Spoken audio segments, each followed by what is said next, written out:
Brigade Al-Qassam kembali melancarkan serangan ke wilayah Israel pada Senin 29 April. Berbeda dari biasanya, kali ini pasukan Hamas beraksi dari Lebanon Selatan ke Israel Utara. Disebutkan serangan itu menyasar markas militer Israel di utara dan mengenai target yang sah. Hal itu disampaikan Brigade Ezzeddin Al-Qassam dalam sebuah pernyataan di Telegram.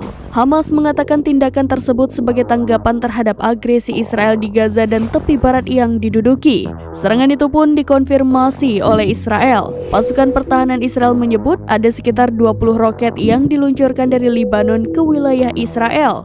Israel mengklaim sebanyak 13 roket berhasil dicegat. Selain itu, mereka juga menginformasikan tidak ada korban jiwa maupun kerusakan akibat peristiwa ini.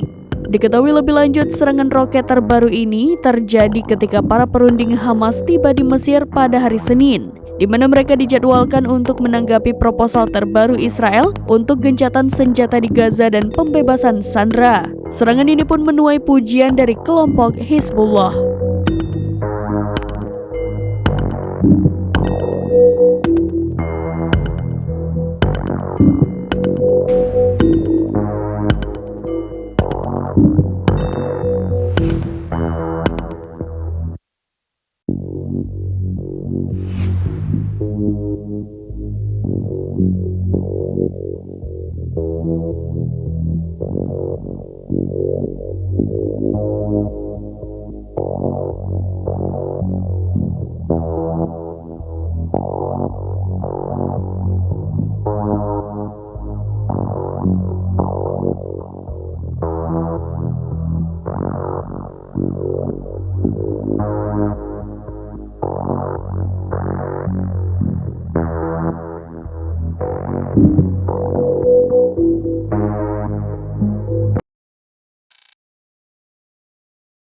Download Tribun X sekarang, menghadirkan lokal menjadi Indonesia.